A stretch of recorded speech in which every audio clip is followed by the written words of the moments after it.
Diyos ay para siyang tubig na naglilinis, nagtutuwid sa atin. At ina-acknowledge natin na si Kristo po ay namatay para sa ating mga pagkakasala. So we go deep in God's Word. Kailangan po lumalim pa tayo sa pag-aaral ng ng salita ng Diyos. Amen. So yun po yun. Ano pa? In order to know Him more, encourage our hearts and encourage others to go deeper on another level. So hindi po tayo dapat nananatili lang sa mababaw na Kristiyano. Dapat po nag-i-improve tayo. Amen. Nagpa-progress dapat ang ating pananampalataya. Nagpa-progress dapat ang ating panalangin. Yung hindi tayo paulit-ulit lang na panalangin, pasasalamat at gano'n. Dapat po nakakausap natin ang Diyos through our prayers. Amen? Dapat marinig ko yung boses the audible voice of the Holy Spirit. To encourage others na isang puso nila yung panalangin. Encourage others para po lumalim palalo sa pananampalataya at sa panalangin. Kailangan po naaabot niyo po yung another level ng pagiging Kristiyano ninyo. Amen? Huwag po tayo maging stagnant. Nananatili, ang tatagal na ng mga Kristiyano, but until now, pa rin sila, mga baby Christian. Hindi nangugat sa pananampalataya, hindi rooted sa Word of God, kaya pag dumating ang problema, wala. Amen? So what is the purpose?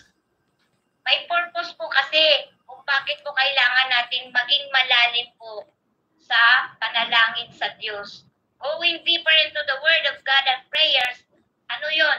Allows us to intimately know God. Ibig sabihin po, mas lumalalim pa yung pagkakakilala natin sa Diyos. Yung intimate relationship natin sa Diyos, mas malapit.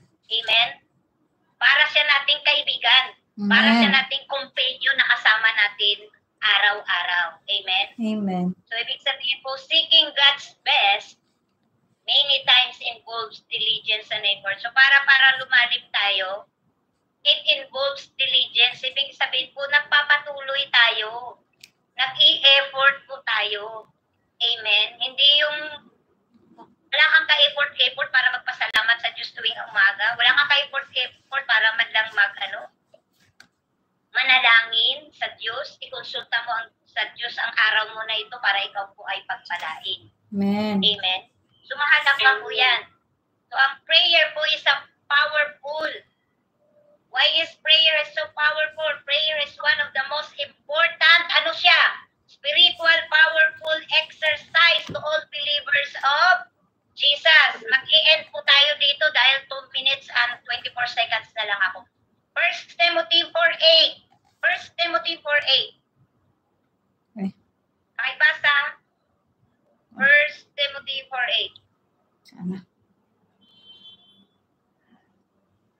Sabi po, sapagkat sa pagsasanay ng katawan ay hindi kaunting pakinabang. Ngunit ang kabanalan sa lahat ng mga bagay ay pinakikinabangan ng mga pangako sa buhay na ito at sa darating. Amen. Amen. So ano sabi diyan? Sapagkat sa pagsasanay ng katawan ay may kaunting pakinabang. So dapat dinidisiplina natin ang ating mga sarili kasi may kaunting pakinabang. Ngunit ang kabanalan sa lahat ng mga bagay ay pinakikinabangan na may pangako sa buhay na ito at sa darating. So, ibig sabihin may promise. Amen? Yung namumuhay ka na na mayroong pangako. Kasi namumuhay ka in a godly way. So, mahalaga pong namumuhay tayo in a godly way. Amen? Huwag po basta-basta tayo namumuhay na basta lang. Amen? Amen. Maging tapat tayo lagi sa ating oras sa Diyos. Amen? Amen. Yan na po tayo magtatapos kasi wala na po tayong oras. Sige Lumabas po. kayo dyan para magpicturean ko naman kayo bago tayo mag-closing prayer. Sige po. Amen. Hello there. Thank you, Be. Thank you, anak. Ito ba ang to? Wala kayo, Sister Lydia? Sister Annabelle? Be, salamat, Be.